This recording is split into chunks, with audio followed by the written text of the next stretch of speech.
알로하 어디 말입니까? 네. 어떻게 알았어요? 하와이 말로 안녕하세요. 그러면 마할로 하면 뭐가 될까요?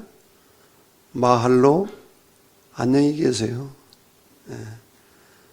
다 같이 알로하 마할로, 망할놈이 아니라 마할로. 네, 알로하로 여러분 옆에 분하고 인사하시기 바랍니다. 알로하.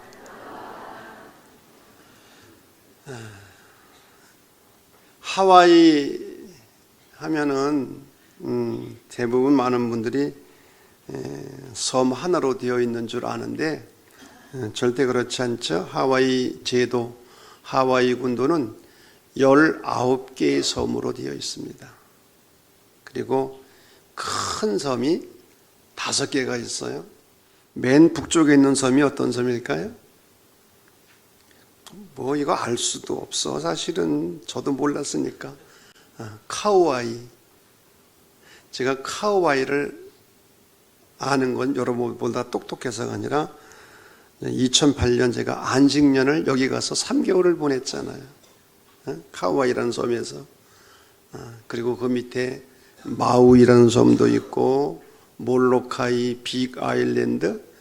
이거는 혹시 아나 모르겠어요? 호놀룰루가 있는 그 큰 섬의 이름이 뭡니까? 몰라도 괜찮아요. 당연한 거니까. 오아후. 네, 오아후.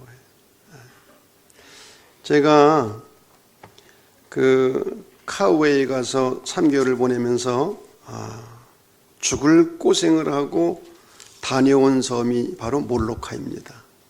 몰로카이. 왜? 다미엔 신부 때문에. 그래서 오늘 제가 일부 예배를 끝나고 사무실에 내려가서 걸음마다 은혜 이어라는 책에 보니까 제가 카우아이에 있으면서 11번의 편지를 교회에 보냈더라고요. 그리고 9번째 편지 제목이 몰로카이와 다미엔이에요. 근데 참 누가 썼는지 잘 썼어요. 내가 오늘 읽어도 참 그렇구나 하는 생각을 했는데 제가 한번 그 핵심적인 부분만 읽어보도록 하겠습니다. 지난 주간 7월 14일부터 18일까지 2008년이죠. 저희 부부는 마우이라는 섬을 다녀왔습니다. 그곳을 갔던 가장 중요한 목적은 몰로카이를 가기 위함이었습니다. 몰로카이는 제주도의 약 3분의 1 정도 되는 작은 섬으로서 볼거리가 별로 없는 곳입니다. 다만 세계 최고인 3,000피트 높이의 해안 절벽이 있고 80년 된 마카데미아 나무 농장이 있고 19세기 하와이 유일의 나환자 거주지역이었던 칼라우 파파 국립역사공원이 있을 뿐입니다. 그곳에 가려면 마우이의 서쪽 해안에 있는 라하이나 항구에서 페리를 타고 1시간 반을 가는데 높은 파도로 인하여 많은 사람들이 구토를 하며 배멀미를 합니다. 그럼에도 불구하고 그곳에 가는 이유는 다미엔 때문입니다. 저도 웬만하면 배멀미를 안 하는데 가면서 먹은 것을 다 토했던 기억이 있어요. 다미엔은 벨기에 출신의 신부로서 파리 근처에 있는 예수 마리아 성심 수도원에서 공부를 했는데 그의 소원은 하와이 군도에 가서 선교 활동을 하는 것이었습니다. 그리하여 그는 호놀룰루 주교 마이그레트에게 요청을 하여 가톨릭 신자인 나병 환자들이 200여 명이 있는 몰로카이로 가게 되었습니다. 다미엔은 그곳에서 버림받고 상처받은 영혼들에게 하나님의 사랑을 전하였지만 반응이 별로 나타나지를 않았습니다. 그래서 고민 속에 빠져 있는데 그때 한 사람이 찾아와서 말하기를 우리는 나병 환자이고 당신은 건강한 사람이니까 서로 생각하는 바가 달라서 안 됩니다. 라고 말했습니다. 이러한 말을 들은 다미엘은 선교를 포기하고 돌아갈까 하다가 하나님께 큰 결단을 가지고 기도를 하게 되었습니다. 하나님, 나에게도 나병을 허락하시옵소서. 나는 저들을 사랑하기 때문입니다. 라고 기도를 했는데 세월이 흐른 어느 날 그는 자신의 손등에서 마침내 나병균을 발견하였습니다.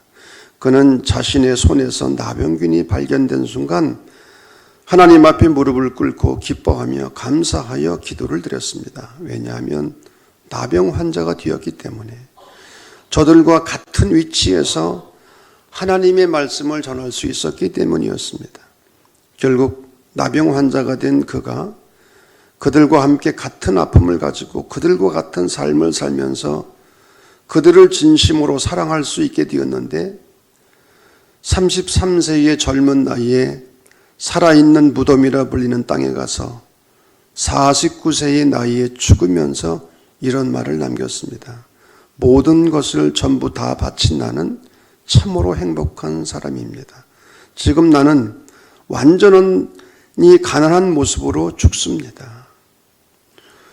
1965년 하와이 주정부는 다미엔을 하와이의 영웅으로 결정하고 미국 국회 의사당에 자료를 전시하게 되었습니다.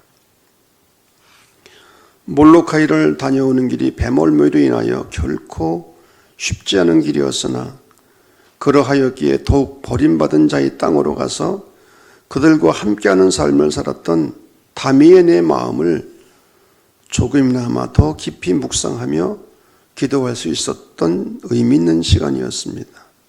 이 땅의 목회자와 그리스도인들이 다미엔의 마음을 조금이라도 가지고 살아간다면 하나님 나라가 더 빨리 이루어질 것입니다.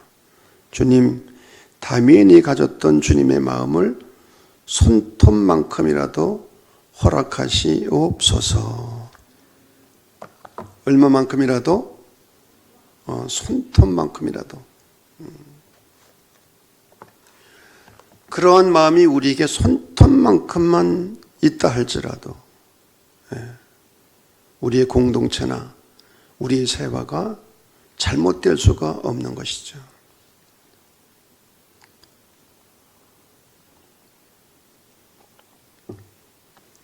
우리는 이 다미엔의 모습 속에서 성탄의 의미를 발견하게 됩니다. 여러분, 성탄절이 어떤 날입니까? 하나님께서 인간의 몸을 입으시고 이 땅에 오신 사건. 이것을 우리는 성육신, 영어로는 인카네이션이라고 말합니다. 성탄은 구약에서 메시아를 보내시겠다는 하나님의 언약의 성취인 거예요. 메시아를 보내주겠다고 하나님께서는 수많은 예언자들을 통하여 말씀하셨어요. 그 언약이 예수님의 탄생으로 인하여 성취된 거예요.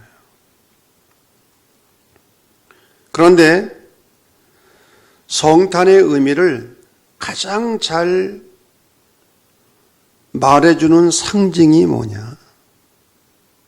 그것은 크리스마스 트리도 아니고 선물도 아니고 캐롤도 아니고 산타도 물론 아니고 한마디로 말하면 오늘 성경 본문에 있는 것처럼 강보에 쌓여 구유에 뉘어 있는 아기. 강보는 포대기를 의미합니다. 앞에 그래서 저기 있는 거예요. 저기 뭐 같아요? 저는 여기서 보니까 무슨 원두막 같아. 옛날 시골에서 원두막을 저런 식으로 만들었거든. 조금 크고 높게. 저게 마구간이랍니다. 네? 그렇게 보입니까? 너무 깨끗해요. 네? 그때 저렇게 반짝이는 게 어디 있었어? 자, 구유에 뉘어 있는 아기. 이것이 성탄의 의미를 가장 잘 말해주는 사인인데, 그러면 말구유에 뉘어 있는 아기가 의미하는 게 뭐냐? 첫째는 그리스도의 자기 비움입니다. 빌립보서 2장 7절에 의하면 자기를 비워 종의 형체를 가지사. 여기서 비운다는 말은 헬라어로 케노시스. 저의 닉네임인 케노시스입니다. 케노시스. 영어 성경에서는 이 성경 본문을 이렇게 번역을 했습니다. He made himself nothing. 주님은 당신 자신을 아무것도 아닌 무로 만드신 거예요. 예수님은 본질에 있어서 하나님과 동등한 분으로 신적 영광과 존귀와 권세를 누릴 수 있는 분이셨어요. 하지만 스스로 하나님과 동등됨을 취할 것으로 여기지 아니하시고 자기 자신을 아무것도 아닌 것으로, nothing으로, 무로 만드시고 완전한 빈 털터리가 되신 거예요. 우리는 마곡간 말구유를 보면서 자기를 비우신 그리스도의 모습을 볼 수 있어야 되는 것이죠. 두 번째로는 그리스도의 낮아지심입니다. 사실 엄밀히 말해서 예수님이 탄생하신 마곡간 말구유는 우리가 상상하는 시골의 이런 축사가 아니에요. 베들레헴 지역은 동굴이 발달한 곳이었기 때문에 동굴을 축사로 사용했고요.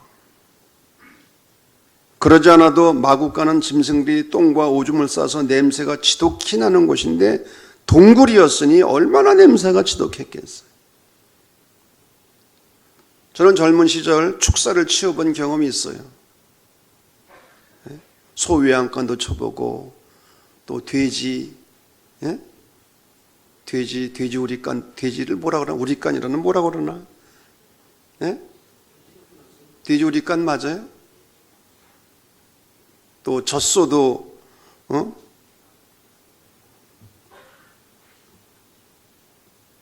키워보고, 그러면 그 똥을 치우려면 얼마나 암모니아 가스가 독한지 몰라요. 정말 머리가 띵할 정도로 그렇게 그게 독해요, 여러분. 예수님이 탄생하신 마곡간이 바로 그런 곳이었다는 거예요. 그리고 엄밀히 말해서는 마곡간 말구유는 나무가 아닙니다. 아니 동굴 속에 무슨 나무가 있고 그 광야에 메마른 땅에 무슨 나무가 있어요? 차디찬 돌멩이에요. 돌멩이로다가 구유를 만든 거죠. 예수님이 탄생하신 마곡간 말구유는 사람의 자리가 아닌 짐승의 자리, 인간이 더 이상 내려갈래야 내려갈 수 없는 낮은 자리. 그러므로 마곡간 말구유는 한없는 그리스도의 낮아지심과 겸손의 극치인 거예요.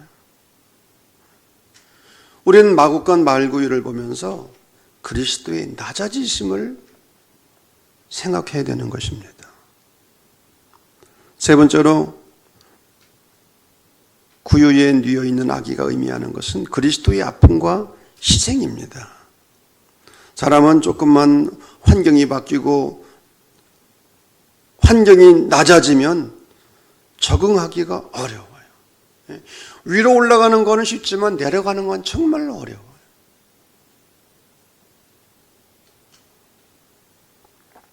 선교사들이 제3세계에 가서 선교를 하려고 할 때 가장 힘들어하는 것이 환경에 적응하는 것.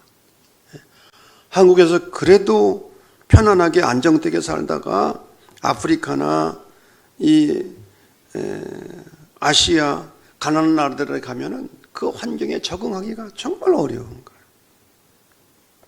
낮아짐은 힘든 것이고 더 나아가 고통입니다. 그런데 예수님은 한없이 당신 자신을 낮추신 거예요. 그래서 예수님은 태어나시자마자 애굽으로 피난을 가셔야만 했고,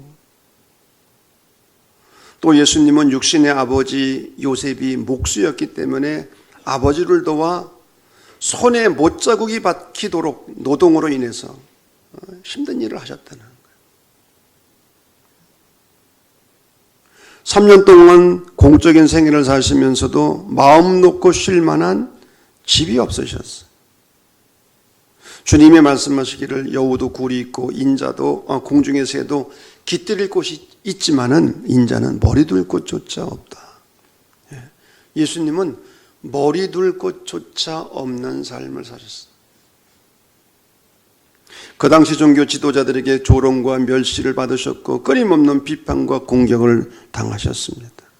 사랑하는 제자들에게 배신을 당하기도 했습니다. 억울하게 재판을 받으셨고요. 뺨을 맞으시고 얼굴에 침뱉음을 당하시고 채찍에 맞으시고 온갖 저주를 다 받으셨어요. 나중에는 가장 고통스럽고 비참한 십자가에 달려 죽으셨습니다. 예수님의 한평생의 삶은 아픔과 고통의 삶이셨어요. 왜? 가장 높은 곳에서 가장 낮은 곳으로 내려왔기 때문에. 그러면 비우시고 낮아지신 이유가 뭐냐? 왜 예수님께서 가장 높은 곳에서 가장 낮은 곳으로 내려오셨는가? 마태복음 1장 21절 아들을 낳으리니 그 이름을 예수라 하라. 이는 그가 자기 백성을 그들의 죄에서 구원할 자이심이라. 인간을 구원하기 위해서. 예수라는 이름의 의미가 뭐라고요? 구원자. 다른 거 없어요. 구원자라고 그러면 돼요. 저가 자기 백성을 죄에서 구원할 자이심이라. 구원자. 주님이 말씀하셨습니다. 내가 의인을 부르러 온 것이 아니라 죄인을 부르러 왔노라. 세상의 모든 종교, 철학, 사상은 하나님과 인간의 관계에 대해서 두 가지로 말하고 있습니다. 하나는 인간의 힘과 노력으로 하나님께 가는 거예요. 불교가 대표적인 종교죠. 죽을 고생을 합니다. 수도를 통해서, 금욕을 통해서 하나님께 가려고 하는 거예요. 다른 하나는 하나님께서 인간에게 오시는 거예요. 왜? 타락한 인간이 하나님께로 갈 수가 없으니까 하나님 편에서 인간에게 다가오시는 거죠. 성탄은 타락한 인간이 스스로의 힘으로 하나님께로 갈 수 없기 때문에 하나님 편에서 인간에게 오신 거예요.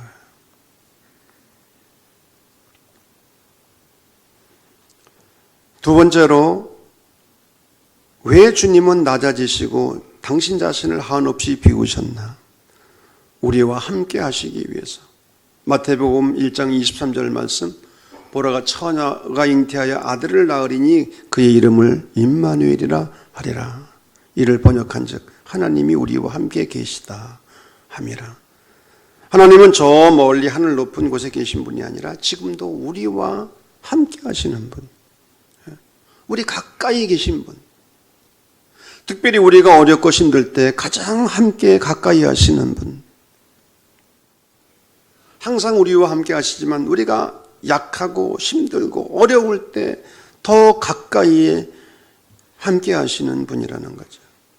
그래서 존 웨슬리 목사님은 한평생 정말 굴곡이 많고 어렵고 힘든 생애를 보내시고 임종 직전에 남겼던 유명한 말, 그래서 웨슬리의 묘비에 새겨져 있는 글귀, The best of all, God is with us. 무엇보다도 최고의 사실은 하나님이 우리와 함께 하시는 것이다. 지난 한평생을 뒤돌아보니까 쉽지 않았어요. 그런데 하나님께서 함께 해주셨던 것을 깨닫게 되는 거예요. 우리와 함께 하시기 위해서, 세 번째로 참 평화를 주시기 위해서, 지극히 높은 곳에서는 하나님께 영광이요 땅에서는 기뻐하심을 입은 사람들 중에 평화로다.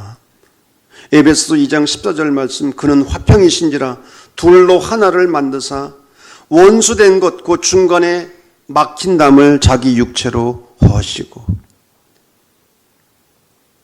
어떤 시인이 이렇게 말했습니다. 현대인들은 담을 쌓는 일은 쉽게 하지만 다리를 놓는 일은 좀처럼 하지 못한다.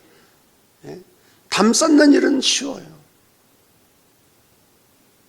그러나 끊어진 관계를 연결하는 다리 역할을 제대로 하지 못하는 거예요. 가정에서도 그렇고 교회나 사회에서 막힌 담들은 많은데 이 막힌 담을 헐고 다리 역할을 하는 그런 사람들이 필요한데,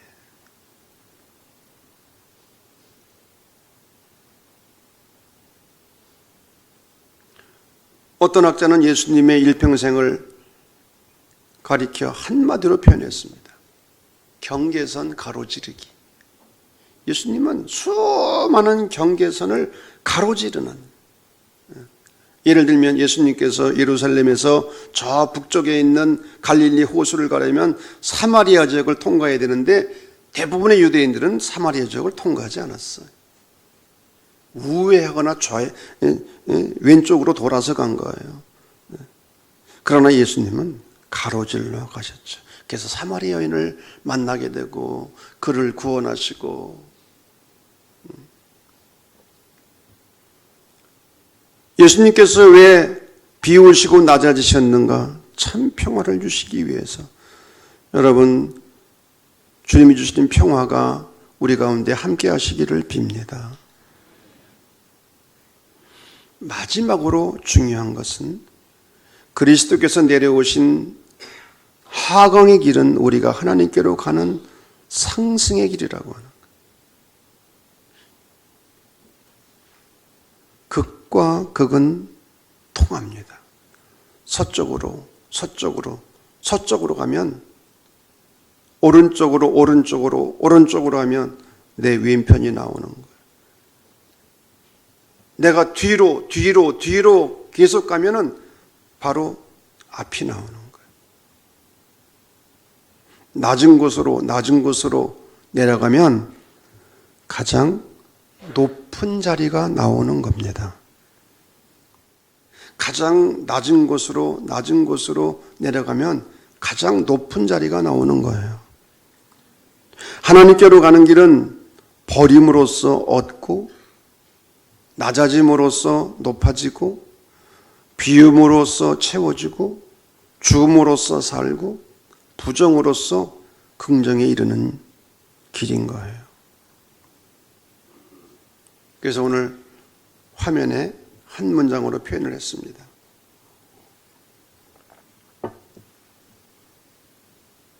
자기 비움의 길, via nada. via는 길이라는 라틴어고요. 나다는 무라는 뜻입니다. nothing, nada, nothing. 예. 자, 중요한 말이기 때문에 한번 반복하겠습니다. 하나님께로 가는 길은, 자, 눈치껏 제가 앞부분 할 때 여러분 뒷부분 하세요. 하나님께로 가는 길은 버림으로써, 제가 앞부분 한다니까. 버림으로써, 낮아짐으로써, 비움으로써, 죽음으로써, 부정으로써 자기 비움의 길입니다. 중요한 그림이 하나 있습니다. 예, 기독교 신학의 총결산, 우리의 신앙과 신학과 영성의 핵심이 저 그림 안에 다 들어있어요. 저것도 화면을 통째로 외우든지 자신 없으면 찍든지 하세요.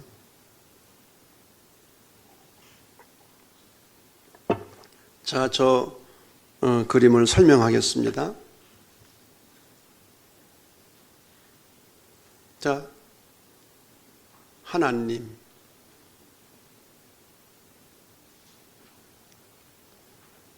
인간, 여러분, 하나님과 우리 인간 사이에는 질적인 차이가 있는 거예요. 하나님은 하늘에 계시고 인간은 땅에 있고요. 엄청난 질적인 차이가 있어요. 말씀드린 것처럼 인간 편에서 하나님께로 갈 수가 없어요. 그래서 하나님 편에서 인간에게 내려오신 거예요. 이것을 가리켜 성육, 영어로는 뭐라고 그런다 그랬죠? 인카네이션.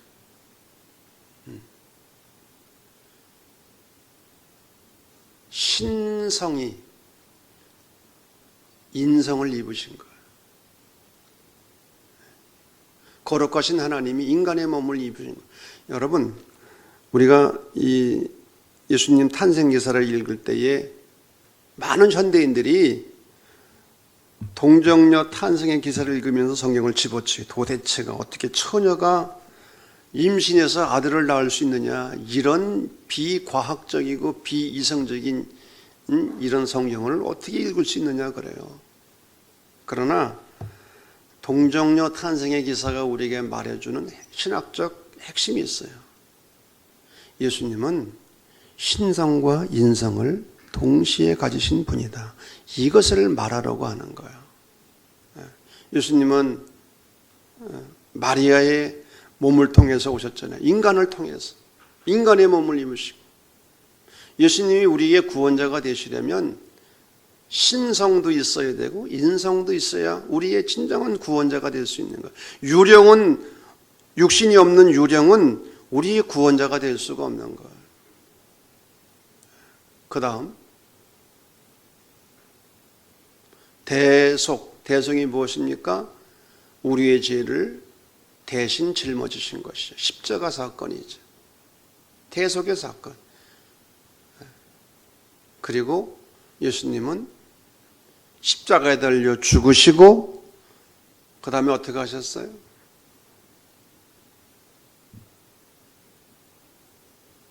부활 승천하신 거예요. 하나님께로 가신 거죠. 그래서 하나님 보좌 우편에 계시다는 표현이 있습니다. 부활 승천하셨어요. 그런데 이러한 하나님께서 우리 인간에게 성령을 통해서 다시 오신 거죠. 성령 하나님께서 우리 인간에게 지금도 성령을 통해서 우리에게 임재해 계시는 거죠.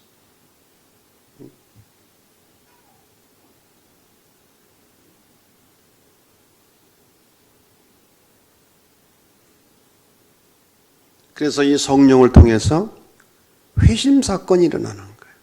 거듭나. 물과 성령으로 아니면 거듭날 수가 없는 거죠. 성령으로 거듭나게 되고, 그리고 우리의 인성 속에, 우리의 이 타락한 인성 속에 성령께서 임하심으로 우리 안에 신성이 머물러 계시는 거죠. 그래서 예수님께서 신성과 인성이 결합되신 그런 분이셨던 것처럼 우리들에게도 성령을 통해서 신성이 주어진 거예요. 그리고 조금 빨라요. 거룩한 삶을, 성화의 삶을, 거룩한 성자가 있죠. 성결 혹은 성화의 삶을 살도록 하시는 거죠. 그 다음, 자, 읽어보겠습니다. 왜? 시작. 왜 하나님께서 인성을 입으셨나? 그 이유는 시작.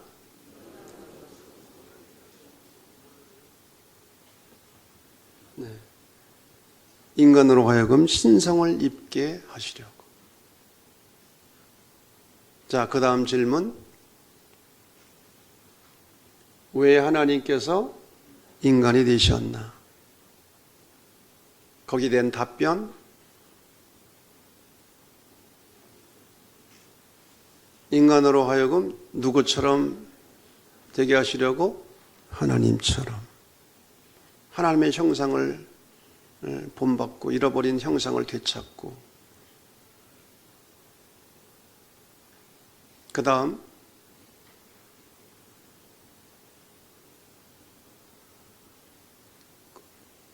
컴퓨터 진행해 주세요. 응? 다음 화면이 나오라니까, 치라니까, 엔터를. 우리가 예수 믿으면 뭘 받아요? 구원을 받는다. 구원의 의미가 뭐냐?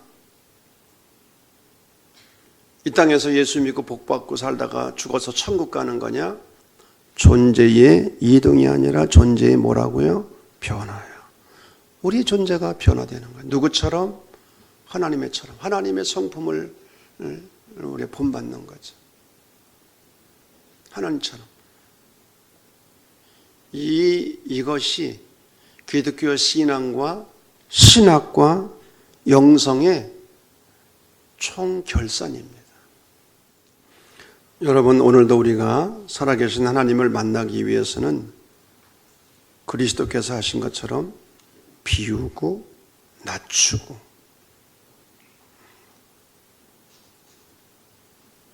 자기 비움과 낮아짐이 없이는 그리스도를 우리가 영접할 수 없는 거죠. 우리가 비우고 낮추지 않으면 하나님의 나라를 이루어갈 수가 없는 거죠. 우리 안에 욕심으로 교만으로 가득 차 있는데 어떻게 하나님의 나라를 이루어갈 수 있습니까? 왜 형제들끼리 싸우고 갈등합니까? 돈 때문에, 욕심 때문에.